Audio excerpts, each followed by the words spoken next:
Hello everyone, welcome to agri coach commandos. आज की class में हम लोग पढ़ेंगे बैक्टीरिया के बारे में। बैक्टीरिया की फर्स्ट क्लास हुई है, वो आप लोगों ने देखा होगा। नहीं देखा है तो जा करके देख लीजिए। और आज हमारा बैक्टीरिया का सेकंड क्लास है। ठीक है, हम लोग पिछले क्लास में बैक्टीरिया का बेसिक इंट्रोडक्टरी क्लास हुआ था। ठीक है, आज हम लोग बैक्टीरिया के जो ऑर्गेनल्स हैं, डिफरेंट ऑर्गेनल्स हैं, वो सारा पढ़ेंगे। ठीक है, तो सबसे पहले हम लोग देखते हैं सरफेस अपेंडेजेस, यानी कि बैक्टीरिया के सरफेस में हम लोग को क्या क्या दिखता है। जनरली हम लोग बैक्टीरिया के सरफेस पे फ्लैजिला देखते हैं, सिलिया देखते हैं, फिम्ब्राई देखते हैं, पिलाई देखते हैं। तो आज हम लोग स्टार्ट कर रहे हैं फ्लैजिला से।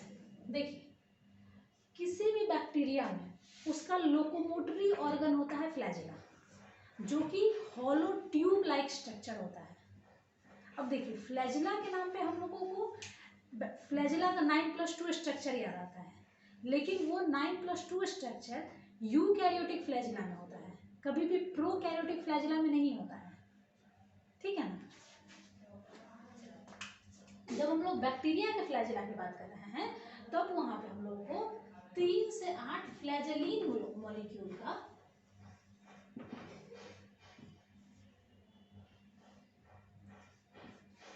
फ्लैजेलिन मॉलिक्यूल का रोप होता है, जो कि ट्विस्टेड होता है एक दूसरे से, और उसी रोप से जो कि ट्विस्टेड होता है और बीच में हॉलो होता है। देखिए, जैसे कि ये मैंने डायग्राम बनाया है, फ्लैजिला का ये क्रॉस सेक्शन है, जिसमें हम लोग देख रहे हैं कि 8 फ्लैजिलिन मॉलिक्यूल्स है, एक एक फ्लैजिलिन मॉलिक्यूल है, और वो सब एक दूसरे से ट्विस्ट करके बना हुआ है, और बीच में हॉलो स्ट्रक्चर होता है। ठीक है, जब भी हम लोग फ्लैजिला की बात करेंगे तो याद रखेंगे कि इसमें हॉलो होता है, बीच में यहाँ देख रहे हैं हम लोग खाली बना हुआ है। ठीक है, अब देखो, एक फ्लैजिलिन मॉलिक्यूल का डायमीटर होता है 40 एंगस्ट्रॉम, और इस तरह से जो हमारा स्ट्रक्चर बनता है, एक फ्लैजिला जो होता है वो 120 to 150 एंगस्ट्रॉम का बना होता है। ठीक है, ये हमारा फ्लैजिला का क्रॉस सेक्शन है। अब देखो, जो फ्लैजिला बना हुआ है बैक्टीरिया में, वो फ्लैजिलिन प्रोटीन का बना होता है।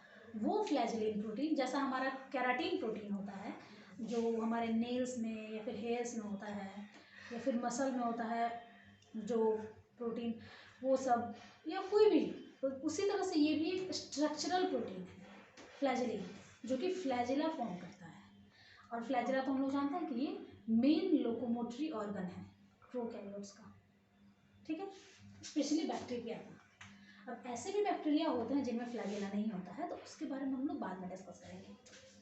अब देखिए, इसका लेंथ जनरली 4 to 5 माइक्रोन होता है, माइक्रोमीटर होता है,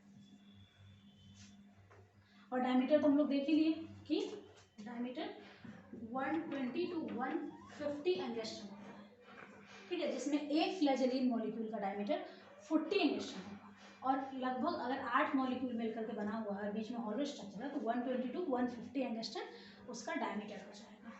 ठीक है, अब देखो, ये जो फ्लैजिला होता है, इसका स्ट्रक्चर हम लोग देखते हैं। ये मैंने डायग्राम बनाया हुआ है, तो देख सकते हैं, ये फ्लैजिला का स्ट्रक्चर है। अब देखो, फ्लैजिला में मेन 3 स्ट्रक्चर होते हैं। पहला है बेसल बॉडी, दूसरा है हुक, और तीसरा है फिलामेंट। बेसल बॉडी का पोर्शन होता है जहां से फ्लैजिला ओरिजिनेट होता है। ठीक है, और ये प्लाज्मा मेम्ब्रेन से अटैच है। यहाँ पे आप लोग देख रहे हैं, ये जो बेसल बॉडी है, ये प्लाज्मा मेम्ब्रेन है, और प्लाज्मा मेम्ब्रेन से बेसल बॉडी अटैच हुआ है। ठीक है, वो प्लाज्मा मेम्ब्रेन से ऊपर तक गया हुआ होता है। उसके बाद ये हमारा सेल वॉल है, ये जो पोर्शन आप लोग देख रहे हैं डॉटेड है, ये सेल वॉल है। बेसल बॉडी हमेशा ही प्लाज्मा मेम्ब्रेन से ओरिजिनेट होगा। फिर हुक जो है, हुक वाला पोर्शन, वो वॉल को पेनिट्रेट करके बाहर निकलता है, और फिर वहां से फिलामेंट ओरिजिनेट होता है। जो हम लोगों को फ्लैजिला अगर हम लोग देखते हैं माइक्रोस्कोप में, तो जो फ्लैजिला हम लोग को देखने को मिलता है, वो एक्चुअली उसका फिलामेंट होता है, उसका पूरा बॉडी नहीं होता है। ठीक है, अब देखिए, यहाँ पे तो देख रहे हैं ना कि सेल वॉल से ही इसका हुक, और कहीं ना कहीं ऐसे तो बेसल बॉडी प्लाज्मा मेम्ब्रेन से है, लेकिन वो सेल वॉल में भी एम्बेडेड है। तो जिस भी बैक्टीरिया में हम लोग सेल वॉल रिमूव कर देते हैं, या फिर किसी वजह से होता ही नहीं है, वहाँ पे फ्लैजिला का कोई भी फंक्शन नहीं होगा, फ्लैजिला होगा ही नहीं, क्योंकि किसी भी वॉललेस बैक्टीरिया में फ्लैजिला नहीं होता है। वॉल में ही तो फ्लैजिला है, फ्लैजिला का मेजर पोर्शन जो है उसका हुक है। तो फिर वहाँ से जहाँ भी वॉल नहीं होगा, प्रोटोप्लास्ट में रहे, स्फेरोप्लास्ट में रहे, एल फॉर्म में रहे, जहाँ भी सेल वॉल नहीं होगा वहाँ फ्लैजिला नहीं होता है, ठीक है। और फ्लैजिला से रिलेटेड जो भी फंक्शन है वो नहीं होंगे, सबको मिला करके हम लोग वॉल फंक्शन में बोलते हैं। वॉल नहीं होगा तो वॉल फंक्शन नहीं होगा, और वॉल फंक्शन में फ्लैजिला भी आता है, फ्लैजिलर मूवमेंट भी आता है।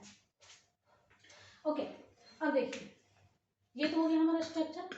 अब कुछ ऐसे फ्लैजिला भी होते हैं जिनमें एंटीजेनिक प्रॉपर्टी, ये तो हम लोग देख रहे हैं लोकोमोशन, लेकिन ऐसे भी फ्लैजिला होते हैं जिसमें एंटीजेनिक प्रॉपर्टी जो होता है वो मतलब ऐसे बैक्टीरिया हैं जिसमें एंटीजेनिक प्रॉपर्टी उसके फ्लैजिला की वजह से होता है। और इसका सबसे अच्छा एग्जांपल है सैल्मोनेला।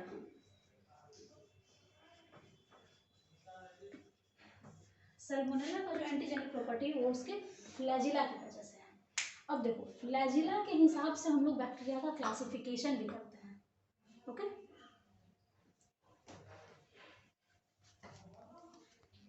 फ्लैजिला के हिसाब से कैसे क्लासिफिकेशन होगा, ठीक है। देखिए सबसे पहला है हमारा मोनोट्राइकस, यानी कि किसी बैक्टीरिया में जब एक ही सिंगल पोलर फ्लैजिला होगा तो वैसे बैक्टीरिया को हम लोग मोनोट्राइकस कहते हैं। ट्राइका का मतलब होता है हेयर लाइक स्ट्रक्चर, ठीक है। और फ्लैजिला हेयर लाइक स्ट्रक्चर है। अगर सिंगल हेयर लाइक स्ट्रक्चर है यानी कि सिंगल फ्लैजिला है तो वैसे को हम लोग मोनोट्राइकस बैक्टीरिया कहते हैं। इसका एग्जांपल है विब्रियो कोलेरा या फिर स्यूडोमोनास का भी कुछ स्पीसीज है जो मोनोट्राइकस होता है, ओके। दूसरा है हमारा एम्फीट्राइकस, जिसमें दो पोलर फ्लैजिला होते हैं दोनों एंड पे, ठीक है। हम लोग देख रहे हैं एक पोलर फ्लैजिला यहाँ से ओरिजिनेट हो रहा है, एक यहाँ से ओरिजिनेट हो रहा है। तो वैसे बैक्टीरिया को जिसमें दो पोलर फ्लैजिला हो और दोनों डिफरेंट अपोजिट एंड्स पे हो तो वैसे बैक्टीरिया को हम लोग एम्फीट्राइकस बोलेंगे। और इसका एग्जांपल जनरली अल्कालीजेस बैक्टीरिया होता है, ओके। उसके बाद आता है लोफोट्राइकस। लोफोट्राइकस में टफ्ट ऑफ फ्लैजिला प्रेजेंट होता है, फ्लैजिला का गुच्छा होता है, सिंगल फ्लैजिला नहीं होगा। वो गुच्छा मे बी वन साइड होगा या फिर दोनों साइड होगा। अगर वन साइड होता है तो हम लोग उसको सिफेलोट्राइकस भी कहते हैं, लेकिन वो लोफोट्राइकस का ही पार्ट है। याद रखिएगा कि लोफोट्राइकस में ये बहुत कंफ्यूजिंग है, अलग अलग बुक्स में हम लोगों को अलग अलग कंटेंट मिलता है, लेकिन मैं क्लियर करके आपको अभी बता रही हूँ कि लोफोट्राइकस में टफ्ट ऑफ फ्लैजिला प्रेजेंट होगा, कहीं भी है, अगर वो एक जगह हो या फिर दोनों ही साइड हो, दोनों कंडीशन में हम लोग लोफोट्राइकस ही कहेंगे। लेकिन अगर एक ही साइड हो तो उसको सिफेलोट्राइकस भी कह सकते हैं। सिफेलो से ब्रेन का रिप्रेजेंटेशन होता है, तो ऐसे याद रखना है कि एक ही साइड फ्लैजिला है, यानी एक साइड ही सर होता है ना किसी का, हेड बोथ साइड नहीं हो सकता है, एक ही साइड होगा। तो वो हेड जो है एक साइड है, यानी कि एक साइड फ्लैजिला है तो वो सिफेलोट्राइकस भी हो सकता है। और दोनों टफ्ट ऑफ फ्लैजिला जहाँ भी प्रेजेंट हो उसको हम लोग लोफोट्राइकस बोलेंगे। इसका सबसे अच्छा एग्जांपल है स्पिरिलम। स्पिरिलम की बहुत सारी स्पीसीज है। और स्यूडोमोनास फ्लोरेसेंस जो हम लोग बायो कंट्रोल एजेंट की तरह भी यूज करते हैं, वो भी लोफोट्राइकस का ही एग्जांपल है। अब हमारा आता है पेरिट्राइकस। दुनिया के सबसे ज़्यादा कॉमन बैक्टीरिया जो होते हैं वो पेरिट्राइकस ही होते हैं, उनमें पूरे बॉडी में फ्लैजिला होता है, ठीक है। और उसका एग्जांपल है इरविनिया, सबसे कॉमन कि पेरिट्राइकस का सबसे अच्छा एग्जांपल इरविनिया है, ई कोलाई है, सैल्मोनेला है, ये सब पेरिट्राइकस का एग्जांपल है, ठीक है। अब देखिए ये तो हो गया हमारा फ्लैजिला। सीलिया भी तो है। सीलिया का मॉर्फोलॉजिकल और फिजियोलॉजिकल स्ट्रक्चर सब कुछ फ्लैजिला जैसा ही होता है, ठीक है। लेकिन अंतर ये है कि उसका नंबर फ्लैजिला के कंपैरिजन में ज़्यादा होता है, लेंथ थोड़ा शॉर्टर होता है। और जब भी सीलिया मूवमेंट करेगा तो कोऑर्डिनेटेड मूवमेंट करता है। अगर बैक्टीरिया के बॉडी के चारों साइड सीलिया है तो सारे सीलिया एक ही साइड अगर किसी पर्टिकुलर डायरेक्शन में उसको मूव करना है तो सारा सीलिया में कोऑर्डिनेटेड मूवमेंट होगा। हम लोग उसको एक टर्म देते हैं कोऑर्डिनेटेड बीट होता है, बीट म्यूजिक में यूज करता है ना, तो वो कोऑर्डिनेटेड बीट होता है, यानी कि सारा कोऑर्डिनेटेड मूवमेंट में एसोसिएटेड होता है ताकि वो प्रॉपर मूवमेंट कर सके, ठीक है। लेकिन सीलिया और फ्लैजिला का मोर्फोलॉजिकल और फिजियोलॉजिकल फीचर्स बिल्कुल सेम होते हैं। अब आते हैं हम लोग फिम्ब्राई और पिलाई पे, ये दोनों डिफरेंट होते हैं, ठीक है। फ्लैजिला और सीलिया से डिफरेंट है। उस दोनों में भी है कि कभी कभी कुछ लोग कहते हैं कि फिम्ब्राई और पिलाई जो है वो सेम है, लेकिन सेम नहीं है, उस दोनों में भी डिफरेंस है, वो अभी हम लोग देखते हैं। हाँ, तो अब हम लोग देखते हैं फिम्ब्राई और पिलाई। देखिए ये दोनों भी सरफेस अपेंडेजेज ही है बैक्टीरिया में, लेकिन दोनों में कुछ बेसिक डिफरेंसेस है। जनरली फिम्ब्राई जो होता है वो शॉर्टर होता है, न्यूमरस होता है, जैसे कि मैंने डायग्राम में भी बनाया है, एक बैक्टीरिया में बहुत सारे फिम्ब्राई है, जबकि पिलाई बहुत कम होते हैं, इलोंगेटेड होते हैं, स्पार्स होते हैं, और उनका नंबर भी कंपैरेटिवली बहुत ही कम होता है, बहुत दूर दूर होते हैं। जैसे कि अगर एक पिलाई है फिर बैक्टीरिया का दूसरा पिलाई है जो कि कंजुगेशन पाइलस बनाता है, यानी कि हम लोग कहते हैं कि ये कंजुगेशन करता है। अब इसके फंक्शन में हम लोग आते हैं। देखिए जो फिम्ब्राई है वो हीमाग्लूटिनेशन करता है। कैसे करेगा? जो फिम्ब्राई होता है वो स्टिकी होता है, अब बहुत सारे तो हैं ही, तो वो सारा स्टिकी होता है, एक दूसरे से चिपक जाता है, और इस तरह से वो बैक्टीरिया का स्ट्रक्चर, इसकी वजह से किसी भी जो लिक्विड मॉलिक्यूल होता है उसके चारों साइड बैक्टीरिया के एग्रीगेशन में हेल्प करता है।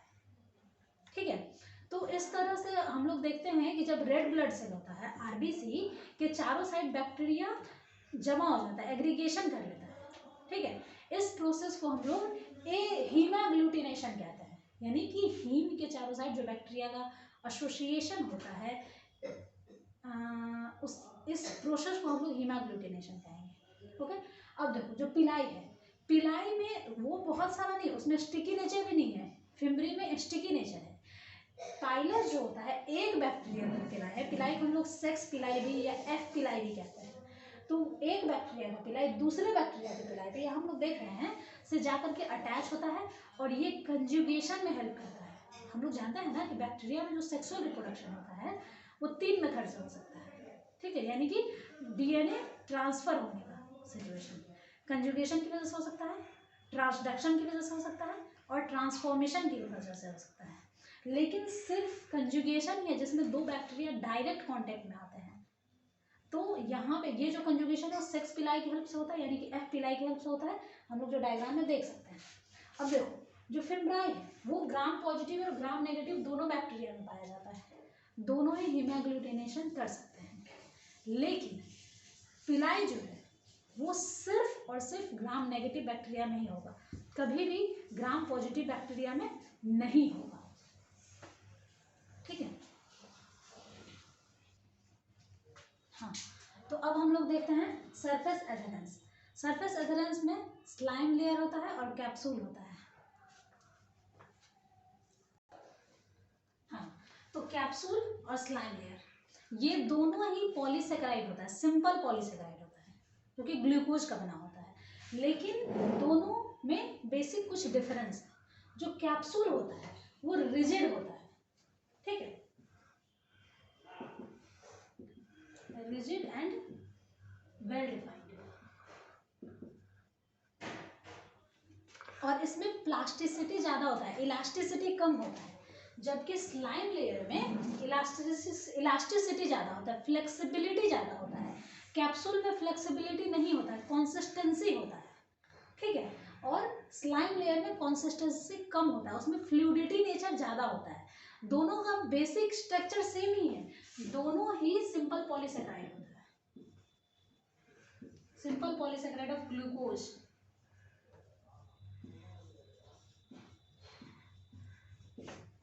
लेकिन दोनों में यही डिफरेंस है उसका फ्लेक्सिबिलिटी का। अब देखिए ये बनाता क्यों है, कोई भी बैक्टीरिया कैप्सूल या स्लाइम लेयर क्यों बनाता है, इसके दो रीजन हैं। एक तो सबसे पहला ये इसको फैगोसाइटोसिस से बचाता है। ओके, जब सिर्फ सेल वॉल होगा तो वैसे सिचुएशन में उसका फैगोसाइटोसिस ईजी हो जाता है WBC के द्वारा या फिर किसी और मेथड से। लेकिन अगर वो कैप्सूल है उसके पास तो फैगोसाइटोसिस या किसी भी अनफेवरेबल इन्वायरमेंट की वजह से उसका डेथ होने का जो चांसेज है वो कम हो जाता है। ओके, और दूसरा एक और रीजन होता है कि बैक्टीरिया जो एक्स्ट्रा इसके पास पॉलीसेकेराइड है, जो ग्लूकोज होता है, उसको स्टोर करता है। एक तरह से ये उसका स्टोरेज प्रोडक्ट भी होता है जो जिसको ये बाद में यूज कर सकता है। अब देखो जब अनफेवरेबल एनवायरनमेंट आता है तो बैक्टीरिया कैप्सूल बना करके हाइबरनेट कर जाता है, ठीक है, और उसी कैप्सूल के ग्लूकोज को वो पूरे अनफेवरेबल टाइम में, अगर 6 मंथ का पीरियड है तो वो यूज करता है, फिर जब फेवरेबल सिचुएशन आता है तो वहाँ पे फिर डिवीजन स्टार्ट करेगा। ओके, तो ये दोनों फंक्शन हो गया कैप्सूल और स्लाइम लेयर का। अब हम लोग देखते हैं cell wall. Cell wall bacteria का बहुत इंपॉर्टेंट टॉपिक है। अगर कभी क्वेश्चन आता है तो सबसे ज़्यादा, इस बार भी सेल वॉल से ही क्वेश्चन आया था। इस बार के जेआरएफ में आपने ध्यान दिया होगा कि आउटर मेम्ब्रेन से क्वेश्चन था, तो वो सेल वॉल का ही था। ठीक है, अब देखिए हम लोग जानते हैं कि बैक्टीरिया का जो सेल वॉल होता है वो प्लांट से बहुत डिफरेंट होता है। कैसे? क्योंकि प्लांट का सेल वॉल सेल्यूलोज का बना हुआ होता है, सेल्यूलोज, हेमी सेल्यूलोज, ये सब होता है उसका सेल वॉल में। लेकिन बैक्टीरिया का सेल वॉल म्यूकोपेप्टाइड का बना होता है या फिर पेप्टिडोग्लाइकन, म्यूकोपेप्टाइड का ही कन्वर्टेड फॉर्म है पेप्टिडोग्लाइकन, तो म्यूकोपेप्टाइड का बना हुआ होता है।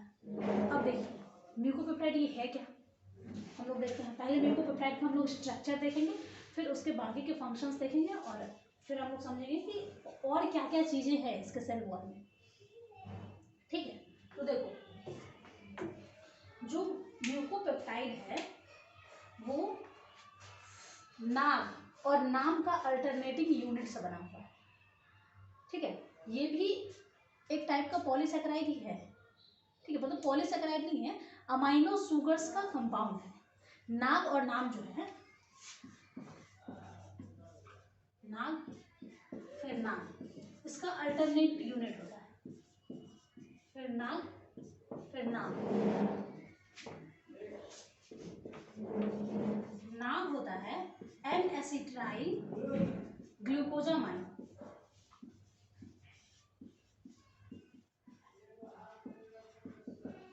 और नाम होता है एन एसिटाइल म्यूरामिक एसिड।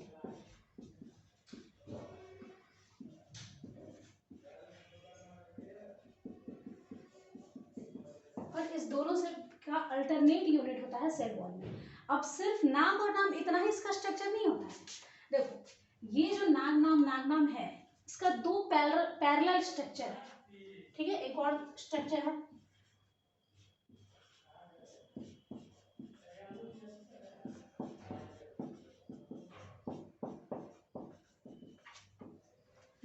ये दोनों अमाइनो सुगर्स हैं।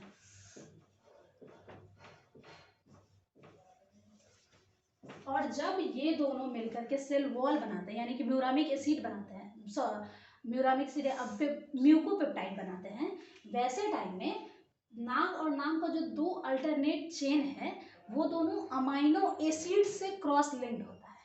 ठीक है, अब देखो जैसे इसमें कुछ अमाइनो एसिड होंगे, एलानिन है, फिर लाइसिन है, फिर फिनाइल एलानिन है, ऐसा कुछ कुछ अमाइनो एसिड है। इसमें भी कुछ अमाइनो एसिड है, जैसे कि ग्लूटामीन है, स्पार्टीन है, कुछ भी हो सकता है। ठीक है, और फिर इसका अमाइनो एसिड और दूसरा का अमाइनो एसिड चेन, ये दोनों आपस में ग्लाइसिन के 5 मॉलिक्यूल से अटैच होते हैं। ठीक है, अमाइनो एसिड्स का चेन तो होता है दो पैरेलल नाम के चेन के बीच में, लेकिन उस अमाइनो एसिड के चेन को जोड़ने का काम करता है ग्लाइसिन। 5 बार ग्लाइसिन, 5 ग्लाइसिन का ग्लाइसिन अमाइनो एसिड का मॉलिक्यूल है।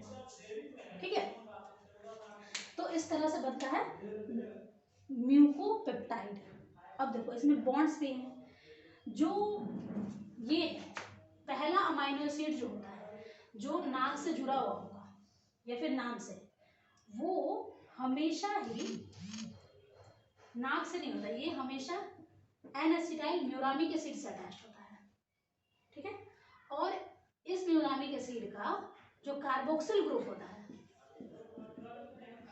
जब अमाइनो शुगर है उसके पास कार्बोक्सिल ग्रुप होगा ना, COO, और यहां से तो कुछ अटैच होने वाला होगा, तो इस पॉइंट पे आकर के अमाइनो एसिड जुड़ता है।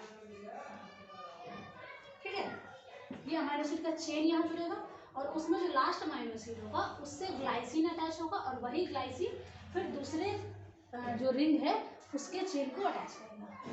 ठीक है, इस तरह से म्यूरामिक एसिड का या फिर म्यूकोपेप्टाइड का स्ट्रक्चर होता है। अब देखो इस तरह से जितने भी अमाइनो एसिड होते हैं स्ट्रक्चर में, तो देखो ऐसे में बहुत सारे स्ट्रक्चर्स हैं, सॉरी बहुत सारे अमाइनो एसिड्स हैं, लेकिन वो सारे एल अमाइनो एसिड होते हैं।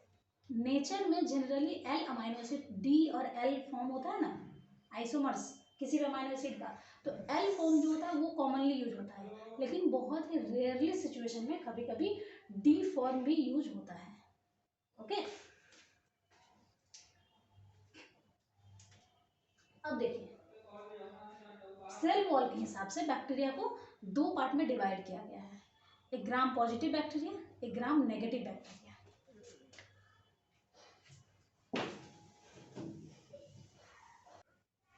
अब हम लोग देखते हैं सेल वॉल। देखिए सेल वॉल में हम लोग देख रहे हैं कि सेल वॉल के हिसाब से कैसे ग्राम पॉजिटिव और नेगेटिव बैक्टीरिया में डिफरेंस होता है। ठीक है, तो जब हम लोग ने इलेक्ट्रॉन माइक्रोस्कोप से दोनों बैक्टीरिया के सेल वॉल को देखा, तब हम लोगों को पता चला कि ग्राम पॉजिटिव बैक्टीरिया में दो ही लेयर होते हैं, एक सबसे नीचे साइटोप्लाज्मिक मेम्ब्रेन होता है और उसके बाद दूसरा म्यूकोपेप्टाइड का लेयर होता है। ठीक है, उस सेल वॉल लेयर में 80% म्यूकोपेप्टाइड होता है और बाकी का पार्ट टिकोइक एसिड का होता है। ठीक है, याद रखिए कि ग्राम पॉजिटिव बैक्टीरिया में म्यूकोपेप्टाइड के अलावा टिकोइक एसिड होता है। टिकोइक एसिड होता है जो कि रिबिटॉल और ग्लिसरॉल फॉस्फेटेज का पॉलीमर है।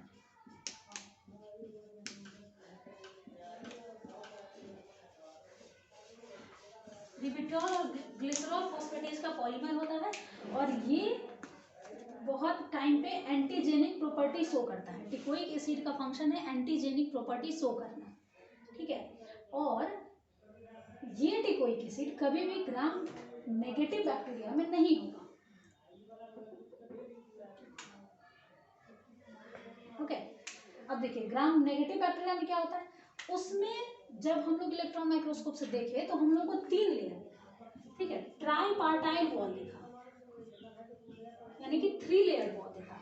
सबसे पहला तो था साइटोप्लाज्मिक मेम्ब्रेन, सबसे नीचे का जो मेम्ब्रेन होता है वो, उसके बाद दूसरा था पेरीप्लाज्मिक स्पेस और तीसरा आउटर मेम्ब्रेन था। इस बार के क्वेश्चन में यही आया था, इस बार जेआरएफ में यही आया था कि आउटर मेम्ब्रेन किस बैक्टीरिया में होता है, ग्राम पॉजिटिव में या नेगेटिव में। बहुत ही सिंपल क्वेश्चन था, लेकिन अगर हम लोग इसको डिटेल में पढ़े रहेंगे तो फिर हो जाएगा।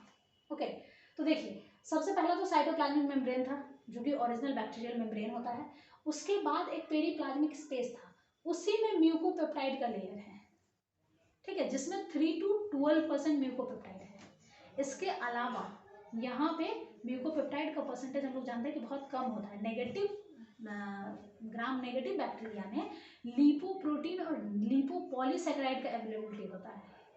ठीक है, लिपोप्रोटीन और लिपोपॉलीसेकेराइड कभी भी ग्राम पॉजिटिव बैक्टीरिया में नहीं होगा। ग्राम पॉजिटिव बैक्टीरिया में टिकोइक एसिड था जो कि इसके एंटीजेनिक प्रॉपर्टी के लिए रिस्पॉन्सिबल था। और देखो इसमें आउटर मेम्ब्रेन होता है, आउटर मेम्ब्रेन में 2 लेयर होते हैं। ठीक है, जो आउटर मेम्ब्रेन है और एक इनर आउटर मेम्ब्रेन है। जो आउटर मेम्ब्रेन है वो लिपोपॉलीसेकेराइड का बना हुआ होता है, उसमें लिपोपॉलीसेकेराइड का प्रेजेंस बहुत ज़्यादा होता है, जबकि जो इनर आउटर मेम्ब्रेन है उसमें लिपोप्रोटीन बहुत ज़्यादा होता है। ठीक है, अब एक और बात कि जो हमारा आउटर मेम्ब्रेन होता है ग्राम नेगेटिव बैक्टीरिया के सेल वॉल में, उसमें पोरीन्स प्रेजेंट होते हैं। ये सीव की तरह बिहेव करता है, जो सीव ट्यूब होता है या फिर सीव यानी छन्ना, उसकी तरह बिहेव करता है, जो किसी भी मॉलिक्यूल को अंदर या बाहर ट्रांसपोर्ट कराने के लिए हेल्प करता है। और आउटर मेम्ब्रेन का फंक्शन भी है, ये लिपोप्रोटीन या लिपोपॉलीसेकेराइड का बना हुआ है। हम लोग भी जानते हैं, जब हम लोग वॉल पढ़ रहे थे, जेनेटिक्स में हम लोग पढ़ रहे थे, जब सेल को डिटेल में पढ़ रहे थे, उस टाइम हम लोग देखे थे कि लिपोप्रोटीन और लिपोपॉलीसेकेराइड का जो बना होता है, इसकी वजह से वो किसी भी मॉलिक्यूल को अंदर ले जा सकता है या बाहर ला सकता है। ठीक है, अब देखिए ये तो हो गया हमारा ग्राम नेगेटिव का। और भी कुछ डिफरेंस है ग्राम पॉजिटिव और ग्राम नेगेटिव बैक्टीरिया में। ग्राम पॉजिटिव में हम लोग देख रहे हैं कि पूरा यूनिफॉर्म है, तो हम लोग कहते हैं कि ग्राम पॉजिटिव बैक्टीरिया का जो सेल वॉल होता है वो होमोजीनियस होता है। इसमें टिकोइक एसिड प्रेजेंट होता है, जबकि उसमें कभी भी टिकोइक एसिड प्रेजेंट नहीं होता।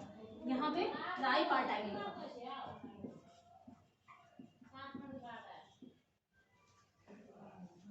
ठीक है, दूसरा है कि इसमें लिपोप्रोटीन या लिपोपॉलीसेकेराइड नहीं है, इसलिए ग्राम पॉजिटिव बैक्टीरिया का सेल वॉल रिजिड होता है, कंपैरेटिवली मोर रिजिड होगा, ये लेस रिजिड होगा।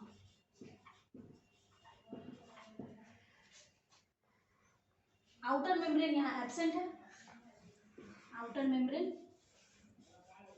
एब्सेंट है, यहाँ आउटर मेम्ब्रेन प्रेजेंट है। हम लोग डायग्राम में देख सकते हैं, उसमें आउटर मेम्ब्रेन हम लोग देख रहे हैं जिसमें इनर और आउटर दोनों है, जो लिपोपॉलीसेकेराइड और लिपोप्रोटीन का बना हुआ है। पेरिप्लाज्मिक स्पेस भी, पीपीएस भी यहाँ एब्सेंट है और यहाँ पे प्रेजेंट होता है। डायग्राम में क्लियर है? अब देखिए, ग्राम पॉजिटिव बैक्टीरिया में यूनिफॉर्म लेयर है। अगर हम लोग किसी एंजाइम के हेल्प से इसके वॉल को रिमूव करना चाहें, एंजाइमेटिक डाइजेशन करना चाहे, तो वॉल्स पूरी तरह रिमूव हो जाता है, तो प्रोटोप्लास्ट बनाता है। ठीक है, हम लोग याद रखेंगे, अगर एंजाइमेटिक डाइजेशन कर रहे हैं ग्राम पॉजिटिव बैक्टीरिया का, तो प्रोटोप्लास्ट बनता है, यानी कि वॉल्स पूरी तरह रिमूव हो जाता है। जबकि अगर ग्राम नेगेटिव बैक्टीरिया में हम लोग एंजाइमेटिक रिमूवल करेंगे उसके वॉल्स का, तो स्फेरोप्लास्ट बनता है। हम लोग डिटेल में पढ़ेंगे कि स्फेरोप्लास्ट क्या होता है। ऐसे इतना समझ लीजिए कि स्फेरोप्लास्ट होता है उसमें वॉल पूरी तरह रिमूव नहीं होता, जस्ट डैमेज होता है। अगर हम लोग किसी एंटीबायोटिक दे करके हम लोग वॉल को रिमूव कर रहे हैं या फिर डिस्ट्रॉय कर रहे हैं, तो अगर स्फेरोप्लास्ट बनता है, यानी कि अगर वॉल्स पूरी तरह रिमूव नहीं हो पाते हैं, तो फिर से वो वॉल बना सकता है।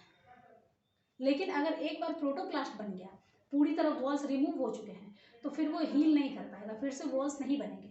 लेकिन अगर पार्शियली डैमेज हुआ है, पूरी तरह रिमूव नहीं हुआ है, तो वो फिर से हीलिंग करके पूरी तरह वॉल बना सकता है। तो अगर ग्राम नेगेटिव बैक्टीरिया में हम लोग एंटीबायोटिक दे करके कुछ भी करके हम लोग या फिर किसी और एंजाइम की हेल्प से वॉल्स को रिमूव कर रहे हैं, तो वो स्फेरोप्लास्ट बनाएगा।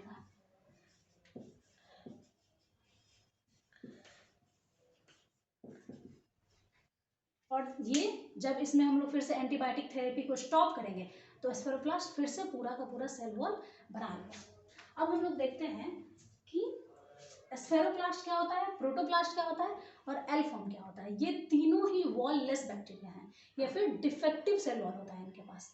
इस तीनों को हम लोग डिटेल में पढ़ेंगे।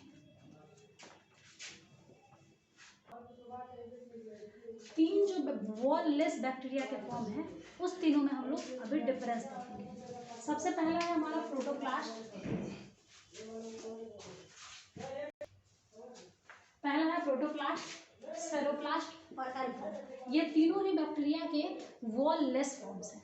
अब देखो, जो प्रोटोप्लास्ट है वो ग्राम पॉजिटिव बैक्टीरिया में एंजाइमेटिक डाइजेशन या फिर एंटीबायोटिक्स की वजह से बनता है। अगर उसका वॉल पूरी तरह लॉस हो जाता है तो हम लोगों ने ग्राम पॉजिटिव बैक्टीरिया का जो स्ट्रक्चर देखा था, तब हम लोग को पता चला था कि पूरा का पूरा वॉल एक बार में रिमूव हो सकता है, क्योंकि यूनिफॉर्म वॉल है, होमोजीनियस वॉल है, तो वो लॉस हो जाता है, तो फिर प्रोटोप्लास्ट बनता है। लेकिन स्फेरोप्लास्ट ग्राम नेगेटिव बैक्टीरिया का बनता है।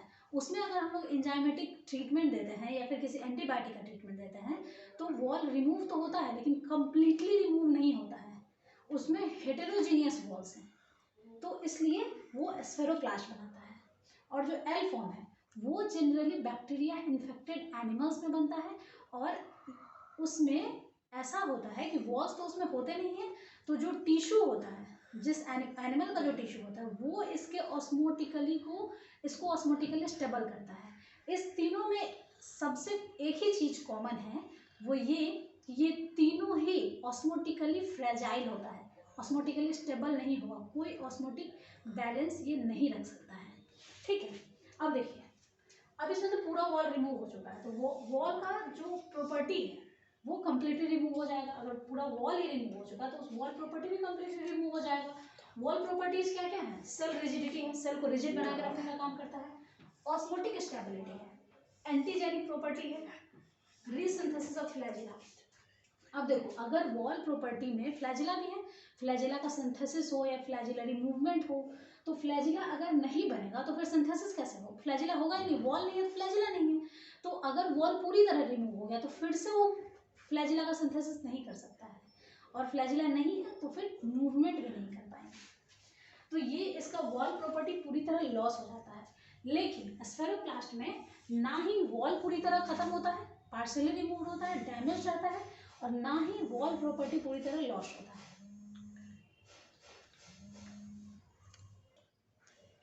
देखो इसमें वॉल प्रॉपर्टी भी, ये सारे प्रॉपर्टीज लॉस होते हैं लेकिन कंप्लीटली नहीं। जब हम लोग एंटीबायोटिक थेरेपी देंगे, स्टॉप करेंगे, तो फिर से ये सब रिवर्ट हो जाएगा, फिर से ये फंक्शंस होने लगेंगे।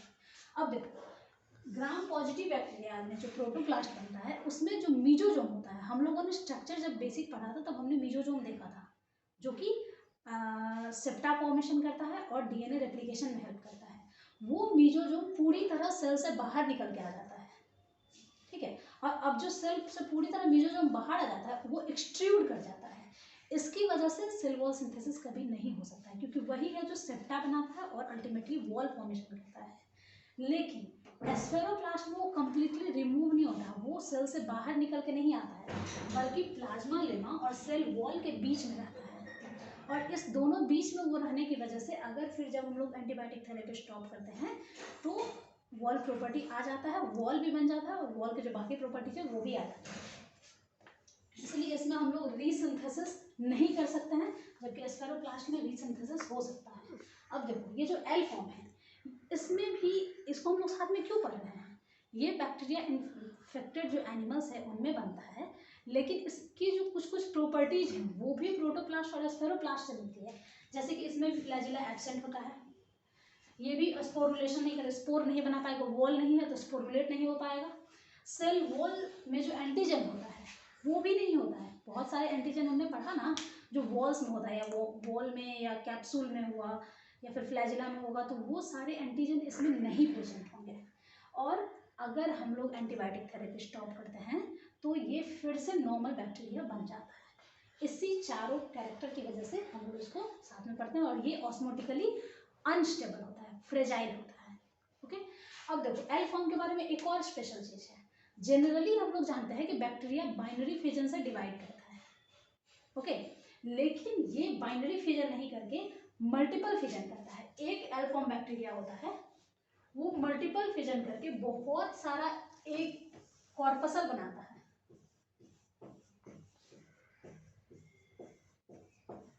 इसको हम लोग मल्टीपल फिजन बोलते हैं। अगर कभी आए कि मल्टीपल फिजन कहाँ होता है तो हम लोग याद रखेंगे कि वो एल फॉर्म बैक्टीरिया में होता है और वो कॉर्पसल बनाता है। इसको हम लोग एलिमेंट्री कॉर्पसल्स भी कहते हैं।